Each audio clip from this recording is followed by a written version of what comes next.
So we mentioned Donovan Mitchell. In Game 6, he had 50 points. In Game 7, he had 39. That gives him 89 points total combined in Game 6 and Game 7. And when you look at the history of the NBA, as far as ESPN can find, that was the second highest point total ever for a player between Game 6 and Game 7, and only trailing Allen Iverson, so surprising to me, who scored 90 in 2001. Jimmy Butler did it back in 2022. That tied Dominique Wilkins, who also did it in 1888 with 82 points.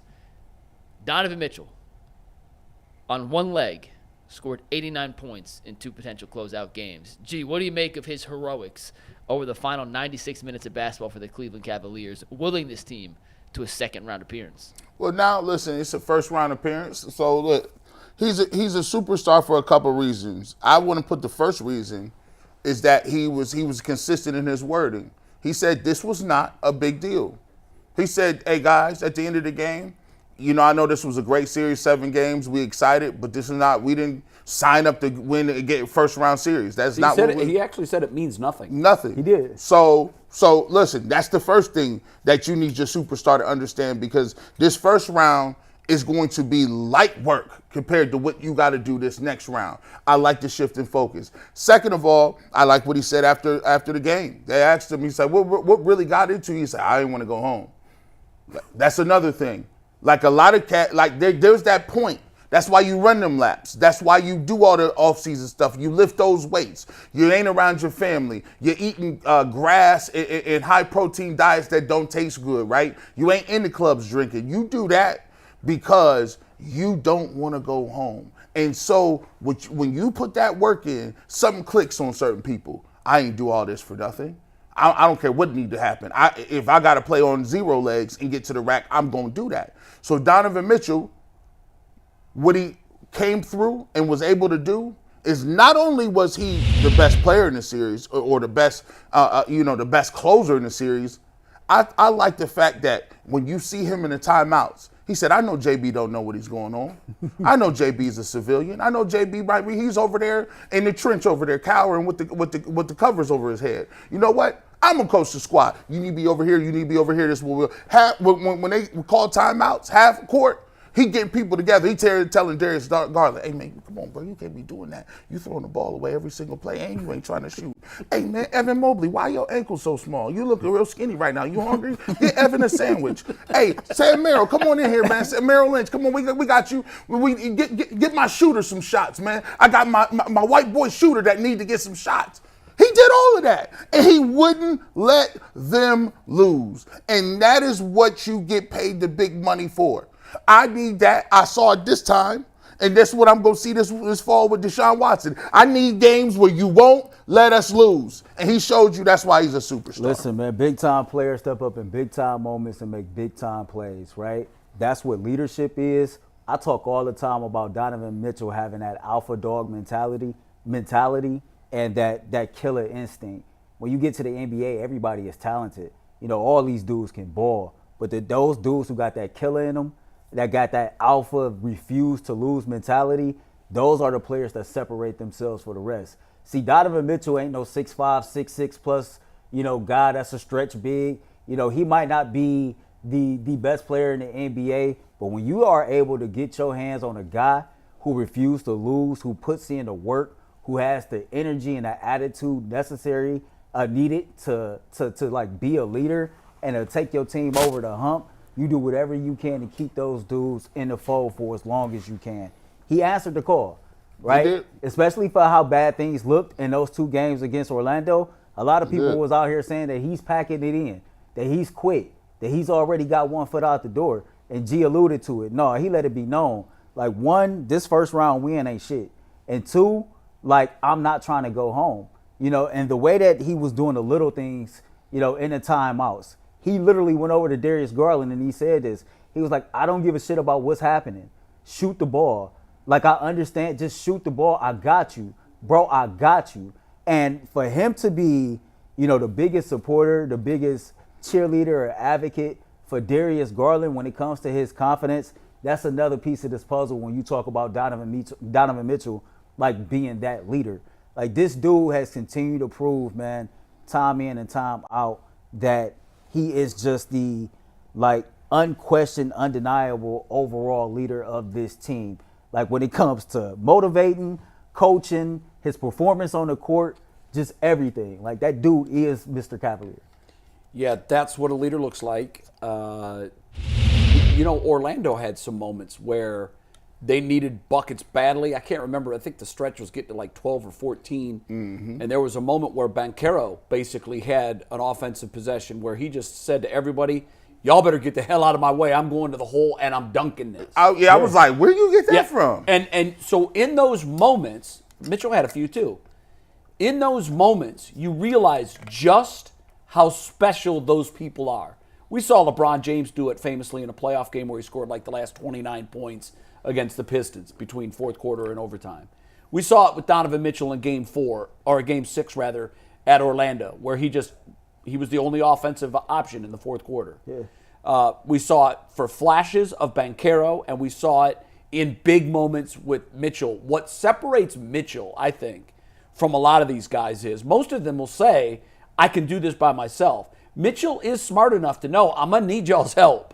And when that sequence of the Darius Garland missed three, and then Mitchell putting the ball back in his hands within 5 seconds from the same spot, him pulling the trigger and making it, that embrace was as warm as it was because that was Mitchell saying to Garland, I damn told you, shoot.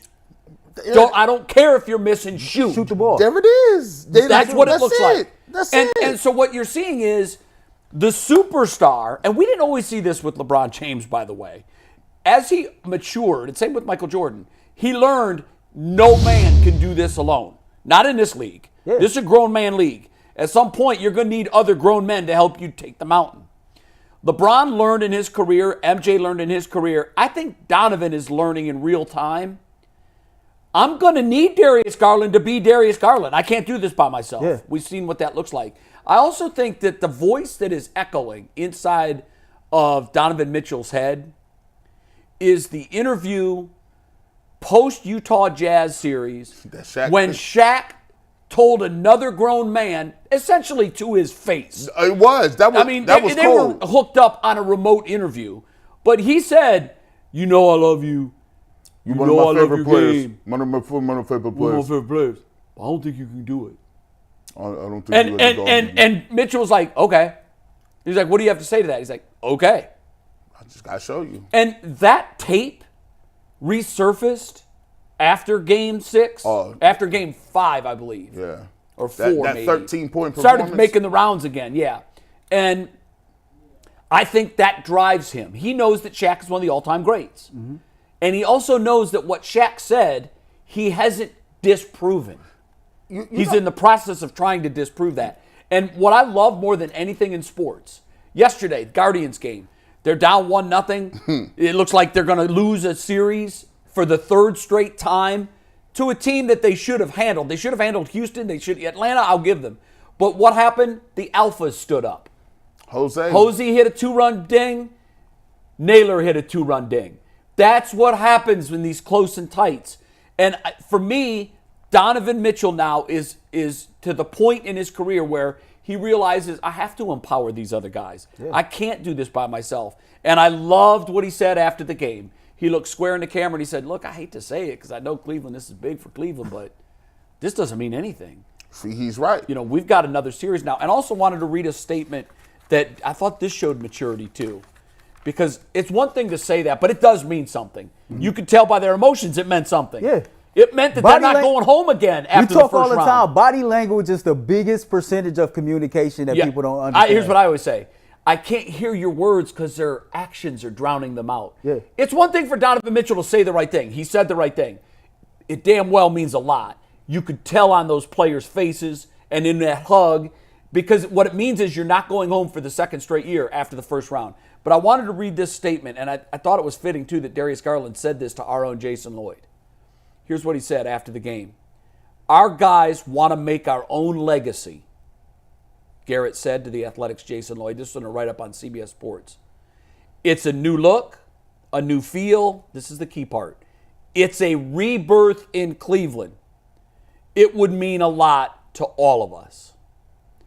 So, and that was talking about getting the monkey off their back after it wasn't even a flameout. They just lost the play-in game in 2022. And in that moment, you can tell that they know we're playing in LeBron's shadow. We haven't done a thing until we start to erase the memories of LeBron James. They'll never fully be gone, but if you can't win, this franchise is always going to go down as LeBron James franchise. When he was there, they won. When he wasn't, they didn't. And now they can start to slowly bury that legacy a little bit and build the rebirth. They can do it on their own. And this did mean a lot, and this was big. And they celebrated in the locker room like it was, but then they immediately said, okay, guys, new season. They asked Donovan Mitchell about that in his post-game press conference, and he said it's always cool to be on that side of history, but when the Cavs traded for me, they didn't trade for me for us to kind of win a first-round series and that be the end. He said, when they put this team together the way it's constructed, that was not the goal. That's called legacy awareness. Yeah, and so he definitely understands the temperature that's going on in the room. And, it's funny that we talk about an all-time great like Shaq, challenging him that way and him answering on the public call. TV. On public TV. National. For those who know, Donovan Mitchell wears 45 because of Michael Jordan. And so he clearly loves the energy of great players, and he clearly knows how to respond to things like that. The Cavs are lucky to have him, right? At the end of the day, I'm not sure if Donovan Mitchell can be the best player on the championship team because of size and this, that, and the third, but he damn sure got championship heart. You know what I mean? There's no question. And that's what matters. Yeah, there's no question. And Donovan, I'm gonna tell you this. Nice victory, but let's not get it twisted. You was down 20, and there was a series and the game in the series where you had 13. And Darius Garland, you did hit that shot, but you had a lot of crazy turnovers and 8-second counts and all that other stuff. Evan Mobley, I like your blocks, but you're going to have to finish down low. And the reason I'm telling you this is because the beast that you playing coming up, they don't care nothing about none of that Orlando stuff. Y'all should have beat Orlando. The game, it was actually too close, to be truthful. You can't come out in games and get blown out on the road and then think you're going to come back home and get some home cooking and even it up. This team will beat you on the home, on the road, in the high school gym, in the college gym, or on the playground. Y'all gonna have to step your game up because you will get swept in this series if you don't be ready to play game one in the Garden. And that's the type of energy, ratchet it up a little bit, because the Orlando Magic was nice puppies with Similac and around their mouth and with the bibs and Pampers on. This is this grown-ass dude bully from Boston, and you know what they're going to be doing in the Garden. Come on now. That's a great transition to where we're going next, because we're going to talk about what this team can rely on from some of these other key players, not role players. We're talking about Mobley and Garland. How much do you trust them after moments that they had in the first-round series against, like you said, the team that most people think is going to win it all, and that's the Boston Celtics. All right, Mike. Yeah, well,